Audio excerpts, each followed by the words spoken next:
Hello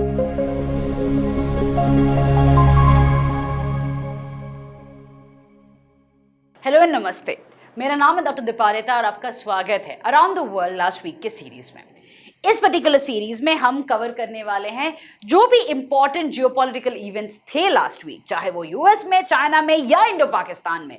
हम उन सभी इवेंट्स को, हाइलाइट्स को समझने वाले हैं और ऐसे एक कहानी की तरह समझेंगे, एक स्टोरी की तरह, नरेटिव की तरह समझेंगे, ताकि आप इसको यूज कर पाए, चाहे वो प्रीलिम्स हो या मेंस के एग्जाम में, so that you can use them as examples or address any questions coming from these topics. आप मुझसे कनेक्ट कर सकते हो इंस्टाग्राम और टेलीग्राम में। ये पीपीटी मैं शेयर कर दूंगी अपने टेलीग्राम चैनल पे।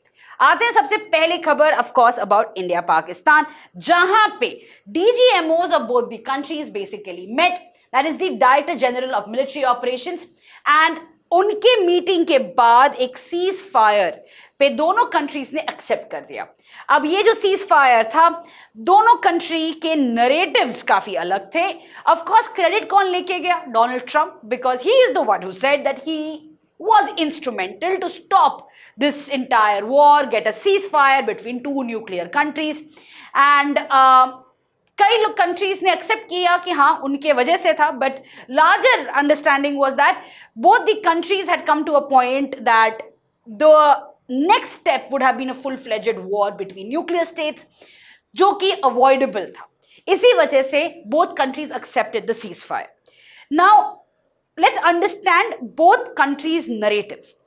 एक पहले समझते हैं पाकिस्तान की तरफ से जो कहानी या नरेटिव आ रहा है, जो कि है कि पाकिस्तान ने इंडिया को करारा जवाब दिया और कहा है, if you read the statement, Pakistan ने कंफर्म किया है कि भाई 40 civilians and 11 armed forces were killed during India's attack, and Pakistan के प्राइम मिनिस्टर ने भी ये भी कहा है, you have taken revenge for the 1971 war. In other words, Pakistani leadership, that is both government as well as the military, has laid claim that it was a victory, a military victory for Pakistan. Now this is again a narrative from there. You might find it hilarious, you might have questions about it, but हमें जानना चाहिए कि उनके तरफ से क्या कहानी बनाई जा रही है। तो उनका यह है कि वो जीत चुके हैं और 1971 में जो हार गए थे वो उसका जवाब फाइनली इंडिया को दे दिया है। मतलब 1971 का घाव जो इतने साल से वो लेके चल रहे थे, फाइनली उसका घाव भर चुका है। इसी के वजह से जो उनके मिलिट्री लीडर हैं आसिफ मुनीर, उनको पूरे पाकिस्तानी हिस्ट्री में सेकंड फील्ड मार्शल डिक्लेयर किया गया है। पहले फील्ड मार्शल आयूब खान थे, जो बाद में जाके डिक्टेटर बन जाते हैं। I will not be surprised if Asif Munir becomes the next dictator, because Shehbaz Sharif से तो कंट्री संभाला नहीं जा रहा है। So what is the statement after that? And now the whole nation is standing with you, and he warned India, if you again attack us, you will lose everything. We are ready for war and dialogue. Now the choice is yours. तो according to Pakistan, India को choice दिया गया है war या dialogue के लिए। अगर war करना है तो वो भी रेडी है। सरप्राइजिंग ये है कि उनका तो एयर डिफेंस सिस्टम नहीं काम किया है, so how are they ready for war, but they still saying that we are ready for war. And dialogue की बात किया है तो उसमें हमारे प्रधानमंत्री ने बहुत क्लियरली मेंशन कर दिया है कि भाई बातचीत और टेरर साथ में नहीं चलता है, जैसे कि पानी और टेरर साथ में नहीं आया। तो इसीलिए इंडस वाटर ट्रीटी को तो कंप्लीटली रिवोक कर दिया गया है। साथ ही में इंडिया ने क्लियर एक स्ट्रैटेजी अपनाया है कि पाकिस्तान के साथ अगर बात करना है वो टेररिज्म और पीओके को लेके ही बात होगा, वरना कोई रिश्ता नहीं रखना है, ना ही कोई बातचीत करनी है। तो our prime minister has clearly stated talks and terror can not go together, terror and trade can not go together, and water and blood can not go together. So he has basically said कि बातचीत, trade भूल जाओ, सिर्फ terrorism और PoK को लेकर बात करना है तो हम बात करने के लिए राजी हैं। But this is what has happened between India and Pakistan. यहां तक तो कहानी क्लियर है, but if you read the foreign media, तो फॉरेन मीडिया का जो अंडरस्टैंडिंग है, चाहे वो अल जजीरा हो, फॉक्स हो, CNN हो, BBC हो, कोई भी आप इंटरनेशनल मीडिया ले लो, the understanding has been that India has won it militarily, but it has lost diplomatically. What does that mean? Militarily India ने दिखा दिया है कि भाई टेरर का जवाब वो लोग या हम लोग, we are going to give it with show of hands, show of might. But diplomatically, we were not supported by countries. On the other hand, Pakistan को टर्की ने आउटराइट सपोर्ट किया है. पाकिस्तान को कई और कंट्रीज ने आईएमएफ के थ्रू में, जब आईएमएफ का बेल आउट आया तो कई सारे कंट्रीज ने कहा कि नहीं, पाकिस्तान को ये लोन देना पड़ेगा. So in other word, Saudi Arabia से लेके यूएई, कई जगह पे ये सपोर्ट दिखा है पाकिस्तान के साथ, जो कि इंडिया के साथ ये मिसिंग था. इसी वजह से हमारे प्रधानमंत्री ने ये पार्लियामेंट्री पैनल्स बनाए गए जहां जो ग्रुप्स हैं वो जाने वाले हैं दूसरे कंट्रीज जैसे जापान, यूएई, यूएस, और हमारा जो नरेटिव है, हमारा जो साइड ऑफ द स्टोरी है, वो वहां पे जाके पार्लियामेंट के सामने प्रेजेंट करेंगे. सो ये again is necessity because the narrative in international media has not been so favourable. Media could not come out and take a very non biased act, जो कभी भी नहीं ले सकता है, बट जो सपोर्ट, इंटरनेशनल सपोर्ट पाकिस्तान की तरफ आ रहा था, वही चीज इंडिया के साइड वो दिख नहीं रहा था. चाहे हम बात करें from the perspective of any ally that we had, नहीं आया था. ना ही जापान से आया कोई सपोर्ट, ना ही कोई हमारा जो इतने सारे अलाइज हैं, बल्कि टर्की ने आउटराइट सपोर्ट दिखा दिया पाकिस्तान की तरफ. इसी वजह से again as I said, the idea has been India has won this war militarily, but diplomatically India has to step up. चलते हैं next news पे, which is about US President Donald Trump on Russia-Ukraine crisis. आपको याद होगा कि ऐसा कुछ हफ्ते पहले लग ही रहा था कि Donald Trump is going to bring peace between Russia and Ukraine when he scolded Ukrainian president Zelensky in the oval house. उसके बाद मीटिंग शुरू हुई सऊदी अरेबिया में. But even after all that show of tantrum, nothing led to that breakthrough. कई बार seize Fyers हुए, but cease fire के violations भी हुए हैं. कोई भी सीज फायर अभी तक नहीं लास्ट कर पाया है. क्यों नहीं लास्ट कर पाया?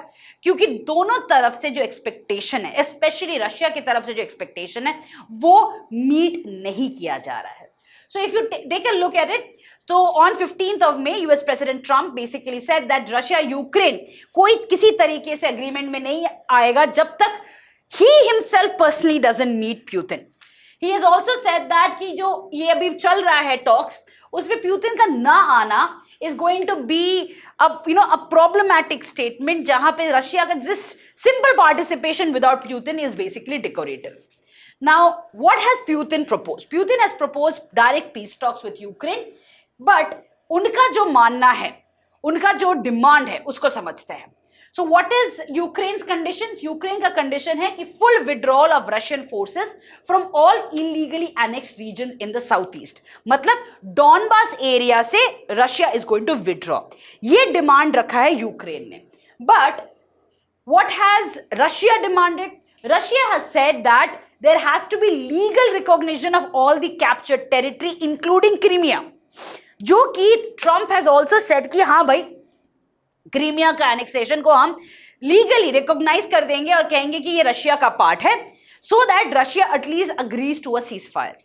But Zelensky is very angry on this कि how can you let that happen? Again, both of them are not coming to terms on a common point. Apart from that, Russia has also said that there has to be withdrawal of Ukrainian forces from these territories. That is Donbass से या Crimea से Ukrainian forces को हटना है, and a formal pledge that Ukraine will not join NATO or form any military alliances perceived as hostile to Russia. Now, this is going to be a problematic statement because ये पूरी लड़ाई शुरू हुई थी जब यूक्रेन ने NATO join करने के लिए प्रेशराइज किया था. Right? If you remember, the entire narrative, entire story was when Ukraine under Zelensky said we are going to join NATO, and US ने भी कहा हाँ, but बाद में जाके कहा कि नहीं अभी NATO का मेंबरशिप नहीं मिलेगा जब तक ये वॉर खत्म नहीं होगा. तो अब रशिया कहता है कि नहीं भाई, अब तो अलाउ ही नहीं करेंगे, ना ही कभी और किसी मिलिट्री अलायंस को ज्वाइन करने देंगे. So this is what Russia has been pointing out, and on the other hand, Ukraine wants the entire Donbass area to come back to Ukraine. Again, very problematic. Coming back to ceasefire, so as I said कि कई सारे cease fire किए जा रहे हैं, but कुछ ही घंटों में सीज फायर वायलेशंस हो रहा है और एक दूसरे पे वो लोग ब्लेम कर रहे हैं।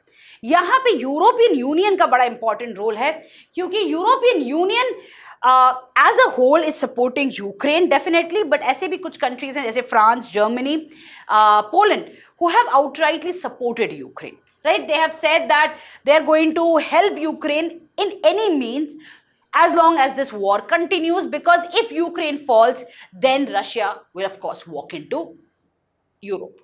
इसी वजह से they are ready to support Ukraine any means में। आते हैं next news which is about US and China। दोनों में जो चीज चल रही थी, टैरिफ वॉर, एक दूसरे के ऊपर लगाए जाते, ऐसा लग रहा था कि दोनों के बीच में ट्रेड ही नहीं होने वाला है।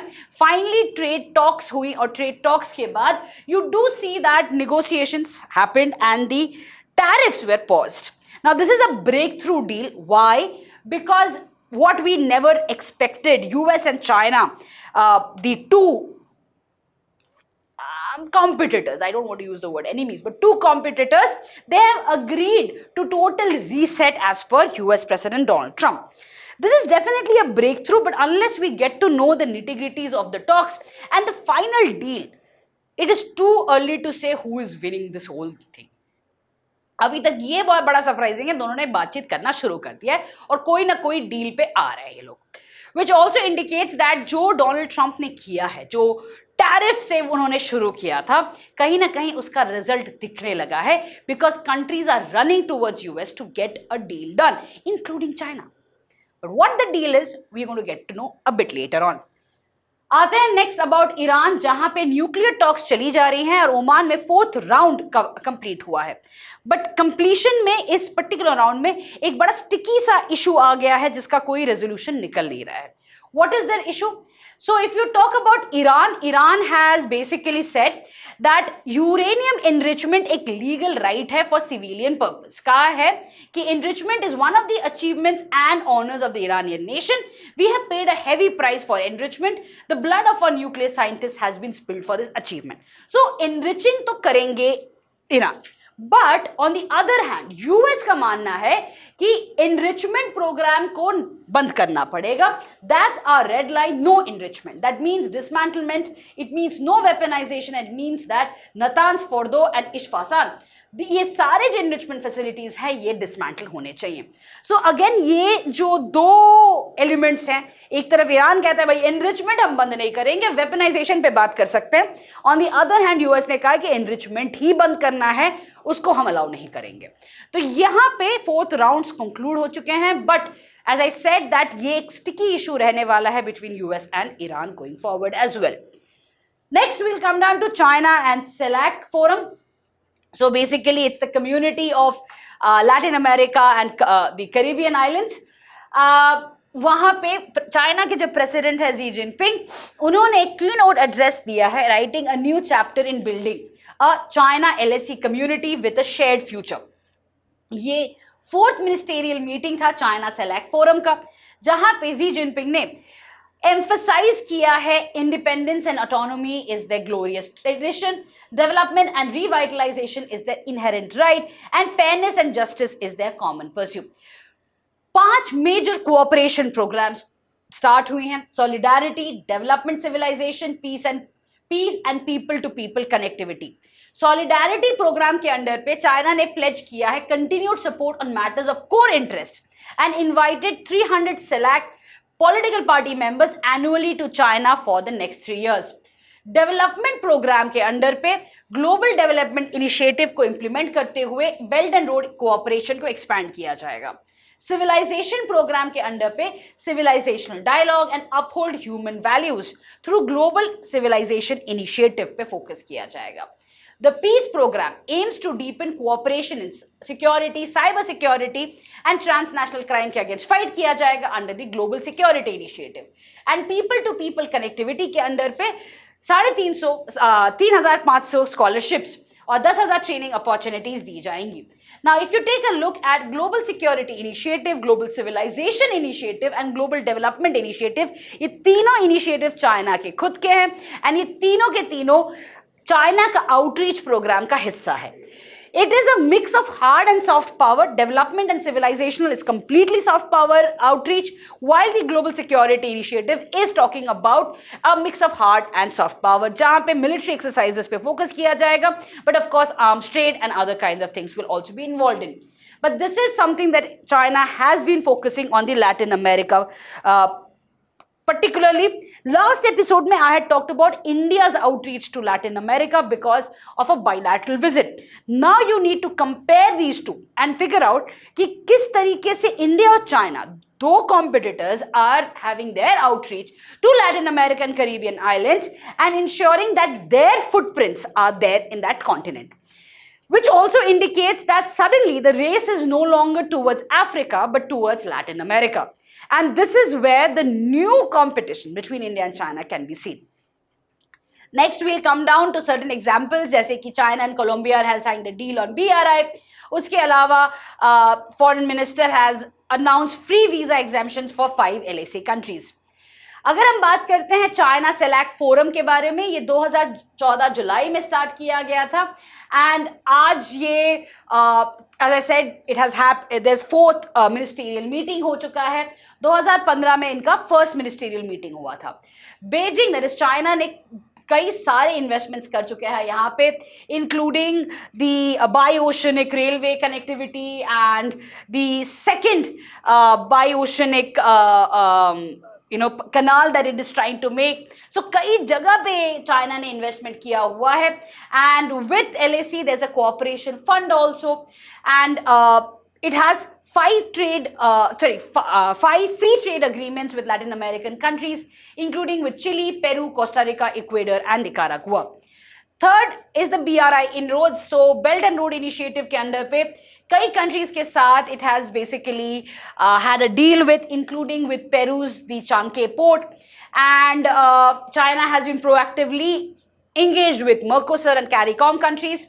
Fourth is the cooperation on non-military issues.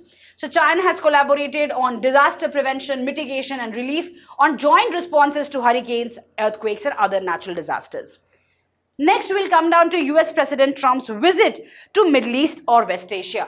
तो काफी हाई प्रोफाइल विजिट था to Saudi Arabia, UAE, Qatar and unexpectedly Syria as well. So in Saudi Arabia there was a US Saudi Arabia business round table जहां पे 500 billion USD तक के deals की बात की गई है. दोहा में he was the first American president to pay a state visit to Qatar, signing a 42 billion USD defense contract. In Abu Dhabi, UAE and the US announced a visionary technology partnership, including the annual sale of 500,000 NVIDIA artificial intelligence chips. Now, apart from that, his visit to Syria, which was what everybody was observing, in that he visited the he met the interim Syrian president, and सारे जो sanctions लगाए गए थे Syria पे, वो सारे के सारे हट चुके हैं. Now, ये तो निटिग्रिटीज हैं कि क्या क्या डील साइन किया गया है, क्या क्या मीटिंग्स हुई हैं, which is absolutely what Donald Trump has always been up to, that he has got the best deal, selling the best items to countries which can afford it. But let's talk from the side of geopolitics here. यहाँ पे if you remember, Donald Trump was instrumental in the Abraham Accords, and Abraham Accords के बाद जब sign हो चुका था, उसके बाद जो ब्रेक थ्रू आया था उसी से हमें आईमेक दिखता है. But IMEC because of the Israel Gaza war वो एक पॉज पे आ गया था. अब डोनाल्ड ट्रम्प के अंडरस्टैंडिंग के अकॉर्डिंग वो अब्राहम अकॉर्ड को फिर से it has to be given a push, and this time around he wants Saudi Arabia and Qatar to join that. And this is the reason why this visit was highly instrumental, highly watched out for. And ये जो deals हुई हैं, इन deals के पीछे पे जो बहुत सारी बातचीत हुई होगी, it would have surrounded the conversation about having better trade routes. The understanding has always been that Donald Trump has been pro-Israel. ये कोई deny नहीं करेगा.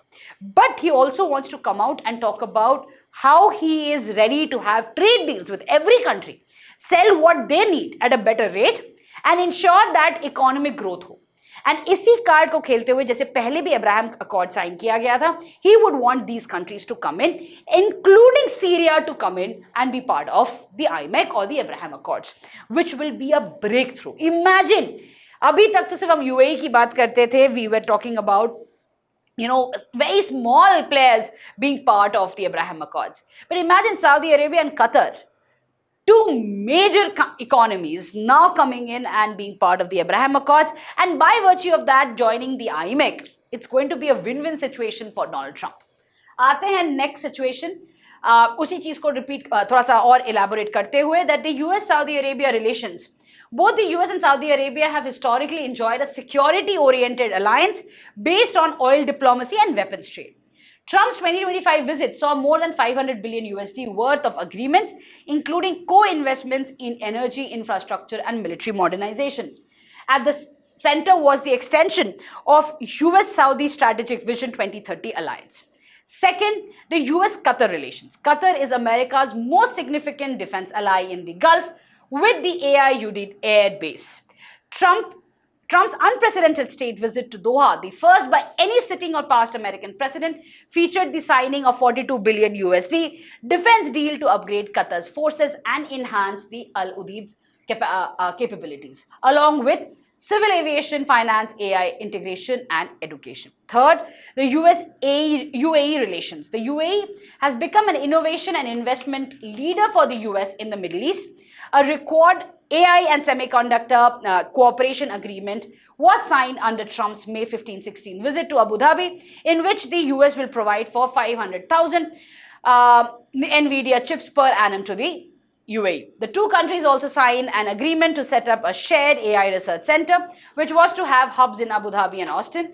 The sovereign wealth funds of UAE committed more than 50 billion USD for co-investment in US infrastructure and clean tech.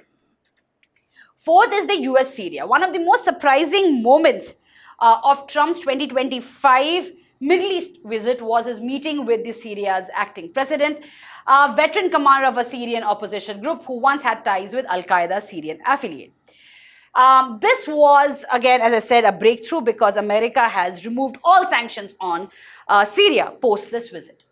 Next, we'll come down to the Arctic Council, wherein Denmark takes over the chair from Norway. Now, on 12th May, the 14th Arctic Council meeting was held virtually, which was basically to mark the end of Norway's chairmanship and to give it forward to Denmark. Now, 8 Arctic states के जो representatives थे, उसके अलावा 6 indigenous permanent participants took part in the session, and उसमें एक Romsa-Tromsø statement release किया गया था. ये जो joint declaration है, ये affirm करता है Council's commitment to peace, stability and cooperation in the region.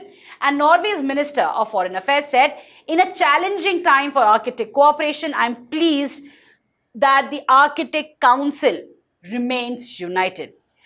इस काउंसिल के रिपोर्ट के बेसिस पे Arctic states and permanent participants emphasized the importance of dialogue and collaboration through the Arctic Council, highlighting the Council's nearly 3-decade legacy as the preeminent forum for circumpolar cooperation. They also reaffirmed their commitment to addressing the region's environmental, social, and human challenges with the well-being of Arctic communities and particularly indigenous people at the center of its mission. On 12th May, Denmark assumed the Arctic Council chairmanship following the end of Norway's term, and US and Russia have not issued any major statements. However, before the Arctic Council meeting, US had assured its commitment to Arctic cooperation. Right? Moving on, let's come down to a brief on the Arctic Council. The Arctic Council is an intergovernmental forum formed in 1996 to promote cooperation and interaction among the Arctic states, indigenous communities and Arctic residents on issues mainly relating to sustainable development and environmental protection. Its 8 member states include Canada, Denmark, Finland, Iceland, Norway, Russia, Sweden and the US, along with 6 indigenous permanent participant organizations and 35 observers, including India. Second, Arctic and the geopolitical background. The geopolitical tensions after war in Ukraine and Trump's presidency has increased the presence of NATO, China and Russia.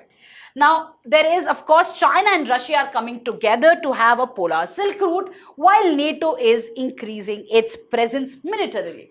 Now, Trump's offer to purchase Greenland basically indicates that US wants to militarize or set up bigger and better military bases in the Arctic Circle, which is bound to create balance of power threat, thereby the arms race, thereby more and more security tension in a very, very fragile environment. And that's why collaboration through the Arctic Council is far more important today than it was previously. Right so यही reason है आज के दिन में जो Denmark के पास आ चुका है आर्कटिक काउंसिल का chairmanship. That is something that the whole world is going to keep watching out for, considering Greenland is part of Denmark. आते हैं next news. China and Russia have signed a new space deal to build a power plant on the moon. So according to Life Science, there is a deal that has been signed between Russia and China to build a power plant on the moon, and ये एक Russian reactor will be used to power the International Lunar Research Station jointly led by China by 2036. Right? ये किन के बीच में हुआ है? It has been between the Roscosmos and the Chinese space agency, and this is all based on the prospects of human beings' presence on the moon. Next, we come down to UNGA, who is going to hold talks on human rights violations in North Korea. This is the first time that the UNGA is conducting a high-level meeting on North Korea's human rights condition. The last one was in 2014, which was hosted by the South Korean and US government with the Office of United Nations High Commissioner for Human Rights. तो ये पहले UNHCR के साथ हुआ था, but अभी UNGA करने वाला है एक large-scale discussion on the human rights violations that have taken place in North Korea. Next, we'll come down to South Korea and NATO, two bodies, that is, of course, a country and the NATO as an alliance. They have come together to collaborate on security. Now, if you remember, कुछ episodes पहले हमने Japan और NATO का भी बात किया था कि Japan has been really into engaging with NATO, having various joint military exercises. Apart from that, Japan has been present in most of the exercises that NATO has been carrying out in Europe. Similarly, South Korea has also, kind of shown an interest that it wants to not only strengthen defense cooperation, but also kind of be a part of NATO's future exercises, so that as part of NATO plus countries or in large NATO, it is under that umbrella of security, especially in the Korean Peninsula. With that, we'll come to an end to all geopolitical highlights that happened last week.